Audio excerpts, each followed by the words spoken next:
Master minds commerce చదవాలనుకునే 10th inter విద్యార్థుల తొలి ఎంపిక.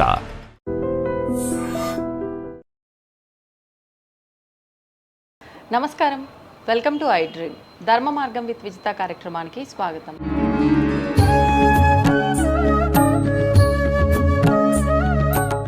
నమస్కారం అమ్మా.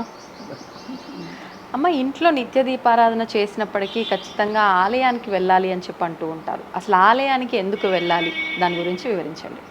ఆలయానికి ఎందుకు వెళ్ళాలి అంటే అక్కడ ఉన్నటువంటి ఆ మూర్తులు, ఆ విగ్రహాలు చాలా మంత్రంతో ప్రతిష్ఠ చేయబడి ఉంటాయి. దానివల్ల దాంట్లో పవర్ బాగా వస్తుంది. ఆ పవర్ వల్ల ఈ భక్తులు వచ్చేవాళ్ళు వాళ్ళు కోరిన కోరికలు ఫలించటానికి అవకాశం ఉంటుంది. అదే కాకపోయినా నిత్యము జరుగుతాయి. ఇప్పుడు ఇంట్లో అంటే నిత్యము ఇంత ఇదిగా జరగవు. అవును. ఇక్కడ గుళ్ళో అంటే అది యంత్రం వేస్తారు, రాగి యంత్రం.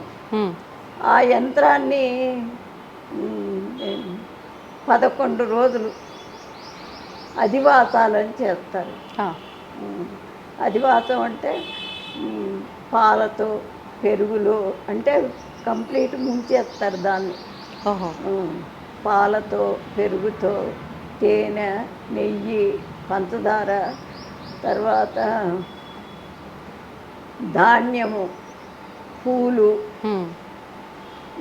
తర్వాత బియ్యము, అట్లా అన్నింటితో ఉంచి ప్రత్యేక మంత్రాలు చదివి వాటికి పవర్ వచ్చేట్టు చేస్తారు. అంటే మంత్రంలోనే ఉంటుంది ఉన్న పవర్ అంతా, మనుషుల్లో కాదు. విగ్రహాలైనా ఇప్పుడు ఒక శిల్పి చెక్కుతాడండి, చెక్కితే వాడు దాని మీద కూర్చునే చెక్కుతాడు. మరి అట్లాంటప్పుడు మనం ఏ దండం పెట్టుకోం. గుళ్ళోకి వచ్చిన తర్వాత దానికి దండం పెడతాం. అవును. ఎందుకంటే దేనికి, మంత్రానికి విలువ. మంత్రం అంటే శబ్దం, శబ్ద శక్తి. శక్తి ఎంత ఇదిగా ఉంటుంది అంటే ఒక్కొక్కసారి ఆ శక్తిలో కొట్టుకుని కూడా పోతారు, అంత శక్తి వస్తుంది. ఆ తర్వాత అధివాసాలు అయిన తర్వాత ఆ మంత్రం అక్కడ ఏ దేవత అవుతుందో ఆ దేవత యొక్క బీజాక్షరాలు మంత్రం చేసి ఆ యంత్రానికి ధార పోసి దాన్ని ప్రతిష్ఠ చేస్తారు. ప్రతిష్ఠ చేసిన తర్వాత అప్పుడు అమ్మవారిని దాని మీద, అమ్మవారు శివుడు ఏ విగ్రహం అయినా దాని మీద పెడతారన్నమాట. అప్పుడు ఆ శక్తి అంతా దాంట్లోనే ఉంటుంది, అమ్మవారిలోనే ఉంటుంది.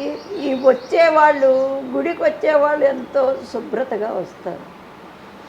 స్నానం చేయండి ఎవ్వరు రారు, అది 4 రోజులప్పుడు ఎవ్వరు రారు. మరి మైలు వచ్చినప్పుడు రారు, పురుడు వచ్చినప్పుడు రారు. అంటే ఇక్కడికి వచ్చే వాళ్ళంతా నీట్గా శుభ్రంగా తయారై వస్తారు, పవిత్రంగా. అవును. ఆ పవిత్రంగా ఎప్పుడైతే ఉంటామో పవిత్రమైన భావనలు కూడా వస్తాయి. గుళ్ళోకి వచ్చిన తర్వాత వాడిట్ట వీడిట్ట అవి అనుకోరు. ఇక్కడికి వచ్చినప్పుడు ఈ భావనలే వస్తాయి. అవును. అవి వచ్చినప్పుడు పెద్దలు ఒక సామెత చెప్తారు, జనవాక్యం కర్తవ్యం అని. 10 మంది జనం ఏదనుకుంటే అదే చేసేస్తారు. అట్లా గుళ్ళోకి వచ్చిన వాళ్ళు పవిత్రమైన భావంతో ఏ కోరిక అయితే కోరుతారో దాదాపు అందరూ ముందు రాగానే కోరేది ఏమిటి, అమ్మ నా పసుపు కుంకాలు చల్లగా చూడు, ఫస్ట్ అదే కోరుకుంటారు. తర్వాత నా కుటుంబాన్ని బాగా రక్షించు. ఏదైనా కష్టంలో ఉంటే ఈ కష్టాన్ని, అందులో కూడా 2-3 కష్టాన్ని దాటించమని అడుగుతారు, కష్టాన్ని సహించే శక్తిని ఇవ్వమని అడుగుతారు. అవును. అందువల్ల అందరి భావాలు ఒకటిగా ఉంటాయి కాబట్టి అక్కడ ఆ విగ్రహంలో చాలా శక్తి వస్తుంది. శక్తి వచ్చినప్పుడు పవిత్రమైన భావంతో ఎవరు వచ్చినా వాళ్ళ కోరికలు తప్పనిసరిగా తీరుతూ ఉంటాయి అన్నమాట. ఆ ప్రతిష్ఠ చేయటంలో కూడా, అందులో కూడా మంత్రాల్లో కూడా లఘువుగా కొన్ని, బాగా మంచిగా కొన్ని ఉంటాయి. ఆ. లఘువుగా అంటే కొంచెం చదవటం. ఆహా. అట్లాంటప్పుడు ఆడవాళ్ళకి గుళ్ళోకి రాగానే ముందు చూడండి, ఏదన్నా కష్టం వచ్చినప్పుడు ఎంతమంది వచ్చి ఓదార్చినా అంత ఏడవాలంటే కూడా వాళ్ళకొక ఇది ఉంటుంది. తల్లి వచ్చి అడిగితే అమ్మ నీకు ఇంత కష్టం వచ్చిందంటే కావాలించుకుని ఏడ్చేస్తారు. అవును. అట్లాగే కష్టం వచ్చినప్పుడు ఆ అమ్మవారి దగ్గరికి వచ్చి కళ్ళనీళ్ళు పెట్టుకుని కోరుకుని ఆవిడ ప్రార్థిస్తే తప్ప అది చూడగానే బాష్పాలు రాలుతాయి. అప్పుడు వాళ్ళ కోరిక తీరటానికి ఆవిడ చూస్తూనే ఉంటుంది, అవును, తీరటానికి అవకాశం. అందువల్ల దైవారాధనలో ఒక గొప్ప శక్తి ఉంది. దాన్ని మనం అనుసరించడంలో మనలో కూడా ఒక విధమైన శక్తి ఏర్పాటవుతుంది. మీరు బాగా చూడండి, ఇతర కులస్తుల్లో కన్నా బ్రాహ్మణుల్లో పెద్ద రోగాలు డబ్బులు రావు. మనం బాగా మీరు అబ్జర్వ్ చేయండి, పెద్ద పెద్ద రోగాలు రావు. ఎందుకంటే ఎప్పుడు వాళ్ళు ఆ మంత్రపఠనం చేస్తూ ఉంటారు, ఇంట్లో చేస్తారు, గుళ్ళో చేస్తారు, జనాలకి చేస్తూ ఉంటారు. ఆ మంత్రపఠనం వల్ల వాళ్ళకి ఎలాంటి డబ్బులు రావు. ఎక్కడో వచ్చినాయి అంటే వాళ్ళ పూర్వజన్మ కర్మ, కాకపోతే ఆ మంత్రాలు చదవలేదని అనుకోవాలి. అందుకని గుడి చాలా పవిత్రమైంది. అందుకని ఇప్పుడు గుడికి వెళ్ళే వాళ్ళు పురుషులైనా స్త్రీలైనా నియమాలు ఖచ్చితంగా ఇవి ఆచరిస్తేనే గుడికి వెళ్ళాలనేవి ఏమైనా ఉన్నాయా? ఉంటాయి. ఎందుకంటే తప్పనిసరిగా రాత్రిపూట చక్కగా ఉతికి ఆరేసుకున్న బట్ట కట్టుకుని తెల్లారి ఆ బట్ట కట్టుకుని రావాలి. ఆడవాళ్ళు చక్కగా కాలికి పసుపు రాసుకుని బొట్టు పెట్టుకుని కాటుకు పెట్టుకుని తల్లో పువ్వు పెట్టుకుని సాక్షాత్తు అమ్మవారిలాగానే ఉంటారు. తర్వాత ఏమీ తినకుండా, సరే ఇప్పుడు డెలికేట్ అయిపోయినారు కాబట్టి జనాలు కూడా కాఫీ తాగటం లేకపోతే టిఫిన్ తిని రావటం ఉంటుంది. ఏమీ తినకుండా వచ్చే ఆలోచన అమ్మవారిని వేడుకునే పద్ధతి మనస్సు బాగా పనిచేస్తుంది. చాలా పవిత్రంగా తయారవుతుంది ఆ గుడి ఆ వాతావరణంలో. అందుకని అది ఖచ్చితంగా అమ్మవారి గుళ్ళోకి వచ్చినప్పుడు ఇవన్నీ పువ్వు పెట్టుకుని బొట్టు పెట్టుకుని పసుపు రాసుకుని, మరి అది రాసుకొని వాళ్ళు ఉంటారు. మనస్సు పవిత్రంగా ఉండాలి ఫస్ట్.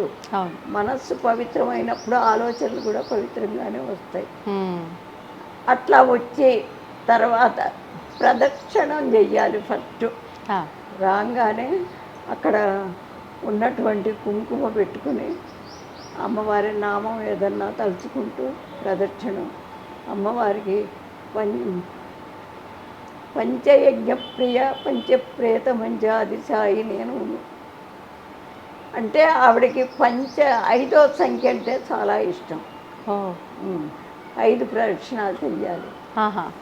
ఏ మంత్రము రాకపోతే ఓం శ్రీమాత్రే నమః అమ్మవారికి, శివుడు ఉంటే ఓం నమ శివాయ, గణపతయే నమః వినాయకుడికి, అట్లా ఏ దేవుడు ఉంటే ఆ పేరు చదువుకుంటూ ప్రదక్షిణ చెయ్యాలి. చేసిన తర్వాత తప్పనిసరిగా తీర్థం తీసుకోవాలి. కొంతమంది వచ్చి ఊరికైనా ఇట్లా నమస్కారం చేసుకుని వెళ్ళిపోతారు. తప్పనిసరిగా తీర్థం తీసుకోవాలి.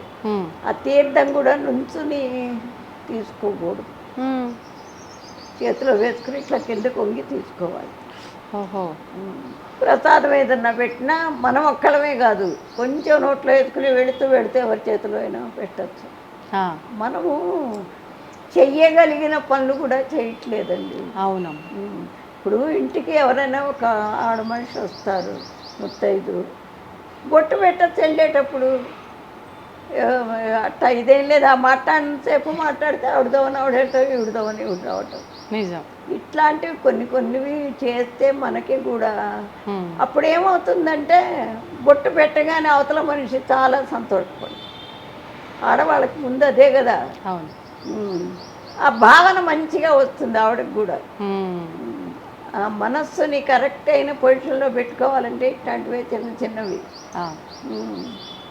తర్వాత దూరం నుంచి ఎవరు వచ్చినా కానీ ఉంటే పండో ఫలమో ఇవ్వటం, లేకపోయినా పెద్దవాళ్ళు అయితే వాళ్ళకి అక్షింతలు ఇచ్చి దండం పెట్టుకోవటం, అక్షింతలు వేయించుకోవటం. పెద్దల దీవెన తప్పనిసరిగా పనిచేస్తుంది. పెద్దవాళ్ళంటే ఇప్పుడు వాళ్ళు కాదుగా, ఎన్నో సంవత్సరాల నాడు వాళ్ళు. మరి అట్లాంటి వాళ్ళు చెడులో మనసులో ఏ చెడు ఆలోచన ఉండదు, మనస్ఫూర్తిగా దీవిస్తారు.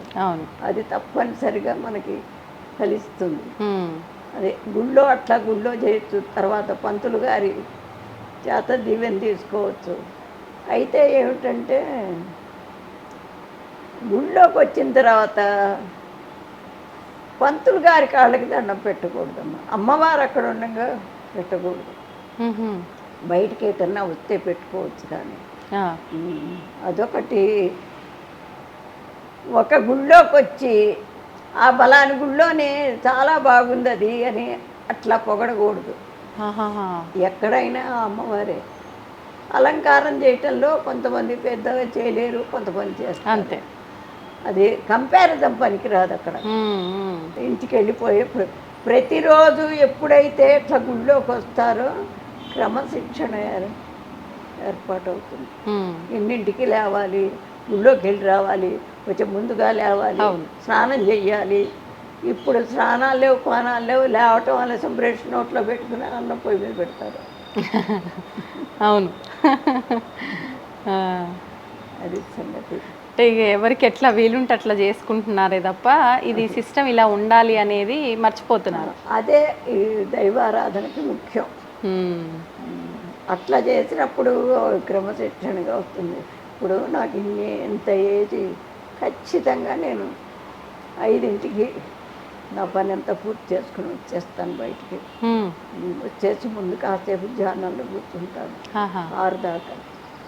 6ంటికి కలిసి అన్ని దీపాలు వెలిగిస్తాను. ఏదో ఈ గట్ట చేసుకుంటున్నా అనుకోండి. ఇప్పుడు ఇంత వయసు వచ్చి ఎట్లా చేస్తున్నారంటే కాదు, అదే ఒక క్రమశిక్షణలాగా అయిపోయింది నా శరీరానికే. అవును, దాన్ని ఇప్పుడు మార్చలేము.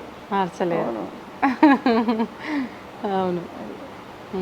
దైవారాధన ఒక క్రమశిక్షణగా చేసుకుంటే ఆరోగ్యం బాగుంటుంది. మరి దేవుడి దగ్గరికి వెళ్ళి, మరి డాక్టర్ దగ్గరికి వెళ్తే వాకింగ్ చేయండి, 100 అడుగులు 1 కిలోమీటర్ నడవండి చెప్తారు. అదందాకెందుకు హాయిగా స్నానం చేసి వచ్చి ఆ ప్రదక్షిణాలు ఏవో ఇక్కడ చేస్తే అయిపోయాయి. పుణ్యం పురుషార్థం. అవును, అవన్నీ అందుకే పెట్టారండి. మన మహర్షులు వాళ్ళంతా సైన్స్ తెలిసిన వాళ్ళే. అందుకని మనకి నొప్పి లేకుండా, కష్టపడకుండా, ఆలోచన చక్కగా వచ్చేట్టు వాళ్ళు ఎన్నో పెట్టారు మనకి. ఒక్కటి కాకపోతే ఒక్కటన్నా మనం ఆచరించుకోవాలి. అవును, సంతోషం అమ్మా, ధన్యవాదాలు. And for more videos, please subscribe to iDream. Please subscribe to iDream. Please subscribe iDream. And please subscribe to iDream. For more videos, subscribe to iDream. please like, share and subscribe to the channel. Congratulations, iDream. Subscribe to iDream. Subscribe to iDream. So subscribe to iDream Media. iDream ki iDream team andarki huge congratulations. Please subscribe iDream Media. Please subscribe to iDream. Subscribe iDream. Please subscribe to iDream. iDream అంటే నా కళల channel subscribe చేసుకున్న నోరు తిరుగుతలేదు, మీరైతే గంట గుర్తు కొట్టు. For more such videos, please subscribe to iDream. Subscribe to iDream. Please subscribe to iDream. Please subscribe iDream Media. Please do subscribe to iDream. Please subscribe to iDream Media. For best entertainment and information, please subscribe iDream. And don't forget to subscribe to iDream.